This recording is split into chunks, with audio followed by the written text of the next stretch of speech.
Coming up next, Episode 4, Dr. Robert's Countdown, the top 11 songs from 1981. What if we could go back, to a time, to a moment, to a song? There is a fifth dimension. It is an area which we call the quick spin zone.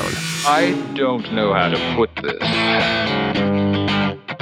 but kind of a big deal. From the new Mother Nature studio, here's your host, Dr. Robert. Thank you, Jaime. Best sidekick in the business. And you are in the zone. Welcome to this edition of Quick Spin. And we'll count down the top 11 songs that marked the year in rock and roll. So, without any further ado, let's fire up the time machine and go for a little ride. Activating hyperdrive. 1981. This content is made for the enjoyment or education of viewers, rather than for the sole purpose of getting views. Please hit like and subscribe. Number 11. Kicking off today's countdown with Start Me Up, here's Aubrey. Welcome, everybody, to the Rolling Stones.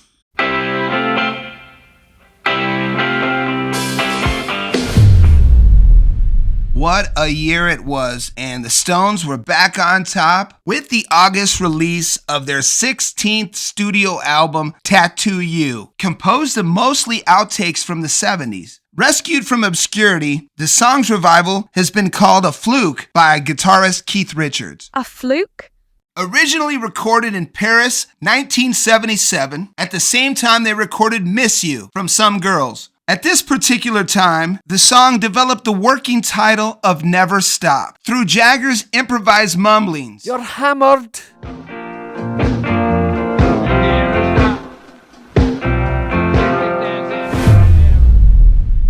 I don't understand. Originally, Keith even wiped it out completely. Never Stop had, ironically, come to a stop. But in 1981, when they needed a song for the album, we need a song.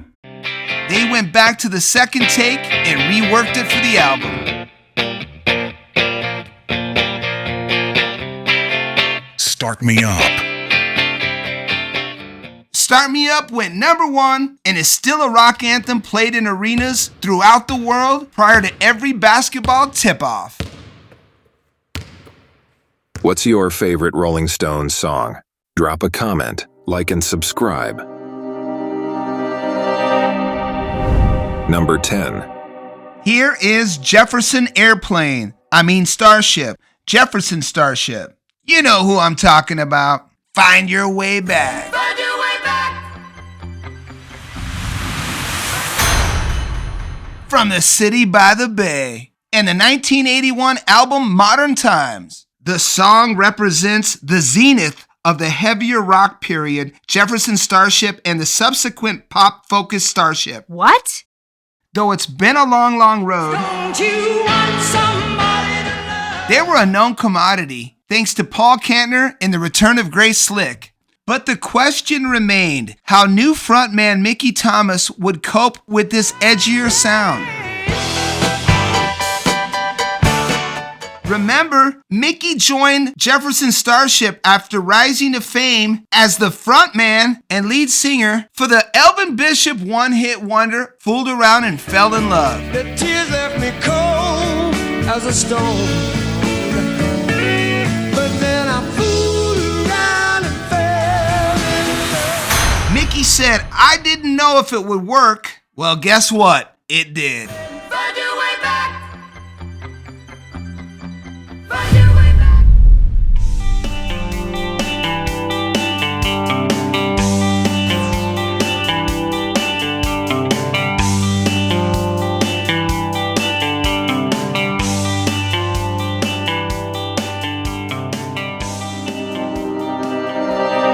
Name all the bands you can think of with both a male and female lead vocalist.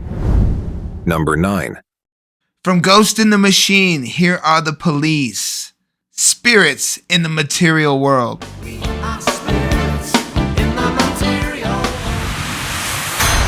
Another terrific trio from across the pond. Like many Police songs, this has a reggae beat, although it is more synthesizer-driven than many of the others.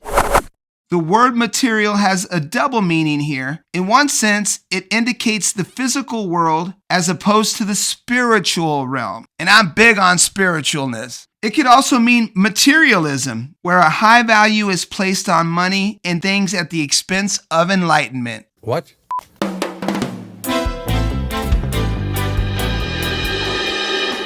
Sting says Ghost in the Machine layered multi-track vocals along with the use of synthesizers and horn riffs to create the impression of something struggling to the surface, something hidden in the recess of the mind, something from our dark subconscious wanting to be seen. Gordon, I couldn't have said it better myself. Sting, Andy, and Stewart are the first of two terrific trios featured on today's countdown. Tell us about your favorite three-piece band in the comment box. Number 8. Here's VH, Eddie, Alex, Michael, and Diamond Dave. Much like the band, this song is Unchained.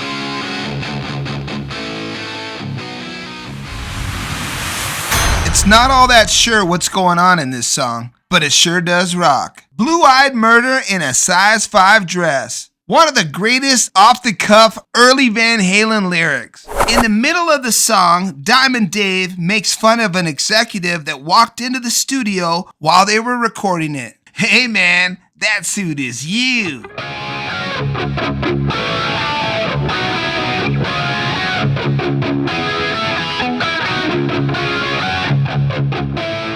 DLR would always add commentary on a separate track while the band played the instrumental parts. And his comments were sometimes added to the mix. Everybody wants some? Come on, Dave, give me a break. Come on, Dave, give me a break. Hey, one break coming up. Obviously, those were a few examples. And of course, Eddie and Valerie got married in 1981, the same year Fair Warning was released. Interesting fact, no singles were released from the album, but songs like Unchained, Center Swing, and Mean Street make Fair Warning a must-have for every Halen fan.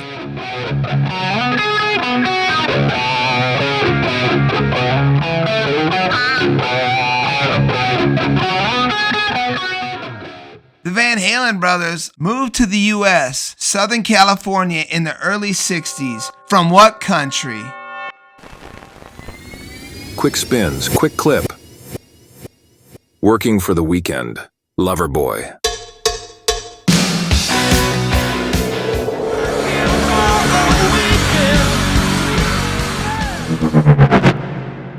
Working for the Weekend reached number 29 on the Billboard Hot 100 and number 100 on VH1's Greatest Songs of the 80s. Number 7. Just like the white-winged dove. Here's the Valley's own Stevie Nicks, Edge of 17. Just like the white-winged dove sings a song. The song was written as a tribute to both her late uncle and John Lennon, shortly after his death. The line, "Words from a poet and a voice from a choir," refers to the famous Beatle.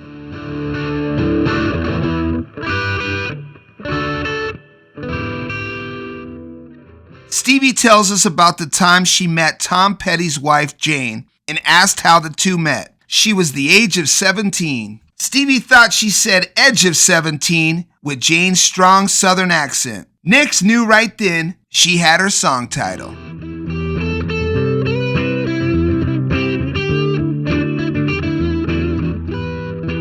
On the trip home, the flight attendant handed Stevie a menu that read, "The white-winged dove sings a song sounds like she's singing." All the pieces for a hit were starting to come together. So the next time you see a white-winged dove flying around a saguaro cactus, that's just Stevie's way of telling you to break out the vinyl and play Belladonna, her masterpiece solo debut album. We'd like to know who's on your Mount Rushmore of female classic rock vocalists. I've got Ann Wilson from Heart. Christine McVie would be just perfect. And of course, two Arizona girls, Stevie Nicks and Linda Ronstadt. This day in rock history. In 1981, true freshman Herschel Walker and the Georgia Bulldogs beat Notre Dame and take the 1980 College Football National Championship. Ronald Reagan is inaugurated as the 40th President of the United States of America. While Stripes... Where the hell have you been, soldier? Training, sir! Training! Cannonball Run and Raiders of the Lost Ark were killing it at the box office. But on August 1st, 1981, video killed the radio star. MTV was born.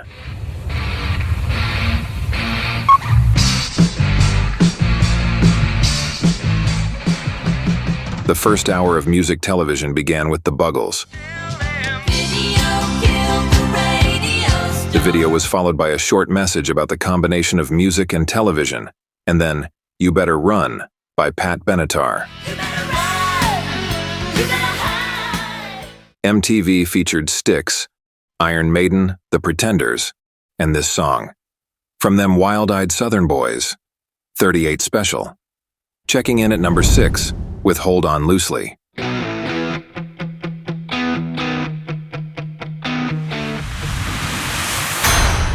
Founding member Donnie Van Zant was convinced by older brother Ronnie of Lynyrd Skynyrd to quit his high-paying job with the railroad and continue to pursue music. It's in our blood, he told him. We think he made the right choice. Vocalist Don Barnes discussed the song and the collaboration with co-writer Jim Peterick from the band Survivor in an interview with Decade's TV network 2018. Hold on loosely. And he said, oh yeah, but don't let go. And that was the first thing he said. And it was the perfect couplet, and we were just off to the races. Just hold on loosely, but don't let it go. It's a very simple song.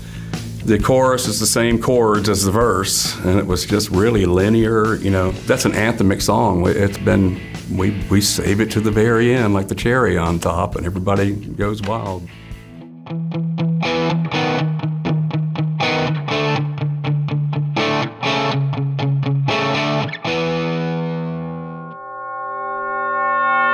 Dr. Roberts' ultimate album Side from 38 Special starts with Rockin' Into the Night.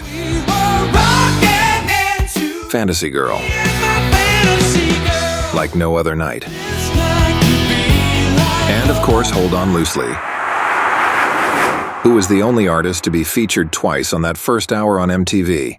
Answer in the comment box. Quick Spins Quickie.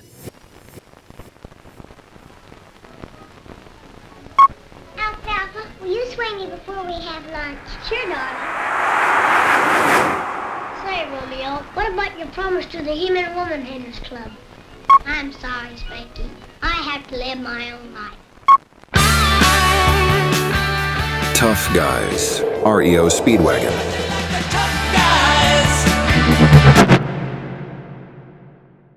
Speedwagon went on a 15-week run at the top of the Billboard Albums chart with their album, High Infidelity, and it became the #1 selling album of 1981. The song, Tough Guys, was one of 2 songs from the album that charted in the Billboard charts, even though it had not been released as a single. Tough guy, huh? Back to the countdown. Number 5. This song is also from the first hour of MTV. Here's Pat Benatar, You Better Run. You better run. You better hide. You better leave. She's a runner, she's a track star. Excuse me? MTV, music television, was launched in the summer of '81. But American acts weren't making videos yet. Pat Benatar came along. For an up-and-coming American who can really sing, she had the look and the sound perfect for the time. And she made a video for You Better Run, the first single from Crimes of Passion. You better run. You better hide. The song was released in 1980, but it became a big hit in '81 thanks to the continual play of the video, and Pat is the first woman, the first American, and the first rocker on MTV. You better hide. You better leave. Give Me Money for Nothing, Don't Come Around Here No More, and Blinded Me with Science. Tell us about your favorite music video in the comment box. Number 4. Here's The Who, the 9th track off their 9th album, Face Dances. Another tricky day for you. Another tricky day. Social crisis, just another tricky day for you. The lyrics claim that there's no social crisis. This so-called dilemma, Wait for it. is just another tricky day. The editors of Rolling Stone described the song a defiant yet complex tune about music's power and life's problems. The changes of mood from line to line, rebellious, confident, worried, are all held together by the chorus. This is no social crisis. Just gotta get used to it. I think we all can relate. With its carefully modulated dynamic and Daltrey's finest singing, Another Tricky Day approaches perfection, effortlessly achieving the calm within the storm that most of the record strains for. The Who regained much of the swagger of old just in time. This is no social crisis. Just another tricky day for you. Who are you? And let us know where you're from. And all of us here at the X want to know, what do you think about the show? We want this to be as interactive as possible. Please leave a comment. Go to our posts page and take part in music trivia and more. Or try and stump the panel with your mystery rocker clues. Maybe sometime soon, you'll be featured on a future Quick Spin to the Past. Dr. Robert? Now back to Dr. Robert. Special treat today as we take the Quick Spin show on the road. We're here in Las Vegas. Today at the McCracken Lanes for the Munson Invitational. We are joined now by Rocky Mountain Matt. Welcome to the show, Rocky Mountain. Talk about having a face for radio. Definitely both of us.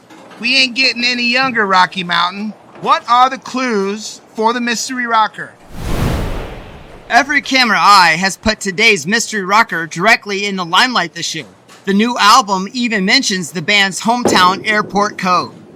Who is Matt's mystery rocker? But first, back to the countdown. Number 3. From their 10th album, which was a little bit of a departure for the boys from Worcester, Mass. Here's the Geils Band. Freeze frame. This is getting ridiculous. Not again, Jaime. Right album, wrong song. Sorry, Doctor. They're both great songs, but this one, Centerfold, is about a guy who had a crush on a sweet, innocent girl in his homeroom back in high school. Years later, he's looking through a girly magazine and sees his homeroom crush as the Centerfold, and it rocks his world. He's baffled. No longer is she the innocent girl in a fuzzy sweater that he dreamed about. Rather than being titillated, he is disappointed as his memory has just been sold.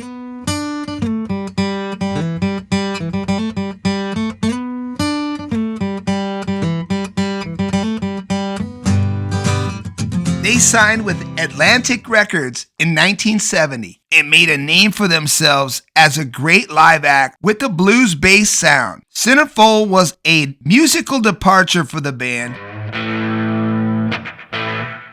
A new wave sound very similar to what the Cars, Blondie, and the Police were doing. It's also their biggest hit, earning them a slot touring with the Stones, the cover of Rolling Stone magazine, and heavy rotation on MTV with the video showing the band playing in a classroom surrounded by girls in Catholic school uniform.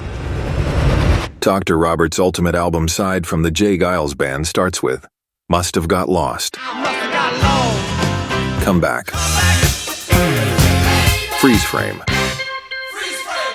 And of course, Centerfold. The Geils Band is from Worcester, Massachusetts. Aerosmith, Fish, The Pixies. Who's your favorite band from the New England area? Number 2. Such a great collaboration when these two forces combine forces. Queen and David Bowie, Under Pressure.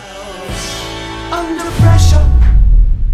Under Pressure marked the first time Queen ever collaborated with another artist, and David Bowie fit the bill perfectly. Mercury and Bowie actually met 12 years prior when Freddie fit Bowie for a pair of boots during his day job selling shoes in the Kensington market. Selling shoes? Bass player John Deacon recalls Mercury did most of the songwriting, although everyone contributed. The lyrics deal with how pressure can destroy lives, but love can be the answer. So characteristic of Freddie.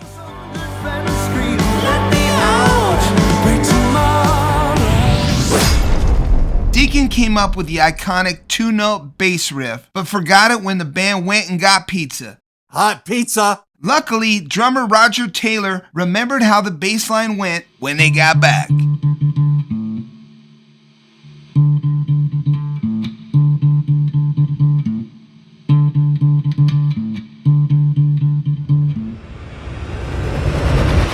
Doctor, sampling has become an ingrained part of musical culture, which is how Queen ended up finding out that the bass line from their hit Under Pressure had been lifted for rapper Vanilla Ice's breakout single, Ice Ice Baby. Brian May first heard Ice Ice Baby when he was downstairs at the band's fan club, and initially thought the song was crap, according to a March 1991 Q magazine interview. Mercury stated, "A blatant ripoff." What? Queen and David Bowie. Quite the combo. Drop us a comment. Let us know about your favorite collaboration. Riff Raff. The riff of the year, for those about to rock. AC/DC.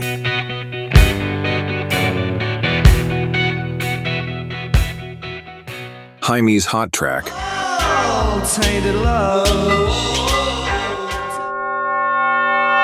Dr. Robert's honorable mention.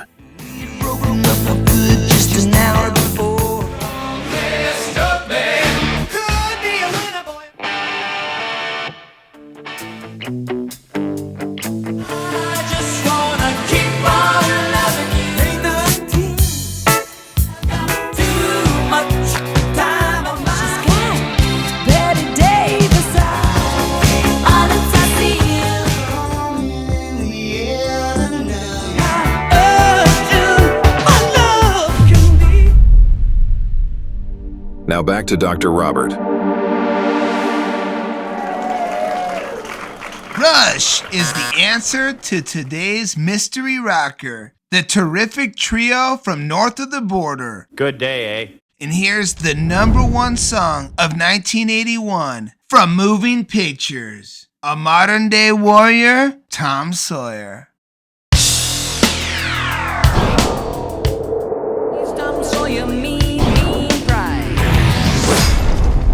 Doctor. When reaching out about this segment, guitarist Alex Lifeson had this to say. Blah, blah, blah, blah, blah, blah, blah, blah, blah.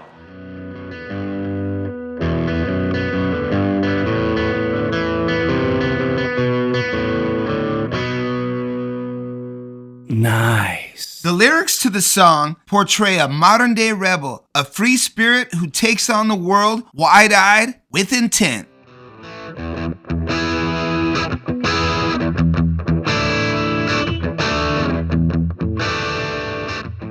Moving Pictures is amazing, start to finish, but Geddy Lee thought Tom Sawyer was the worst song on the album.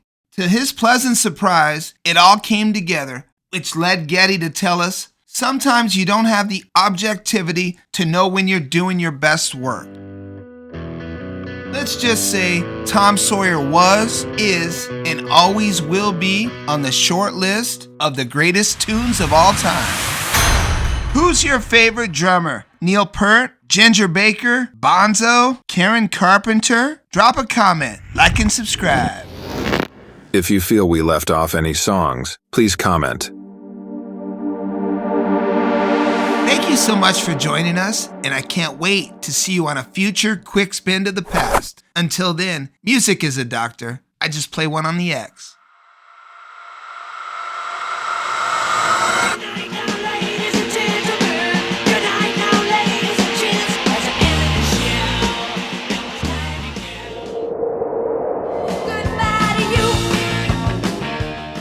This is Martha Quinn, BJ for MTV.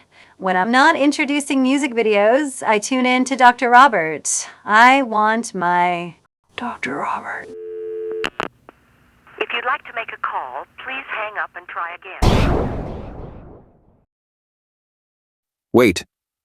One more thing. When on I Heard It on the X, check out the community page. That section is also known as Posts.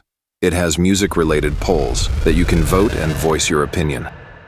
You're still here? It's over. Go home. I Heard It on the X. Ladies and gentlemen, the Beatles. All right. Elvis has left the building.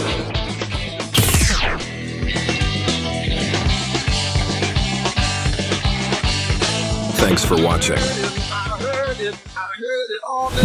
Tell them you heard it on the X.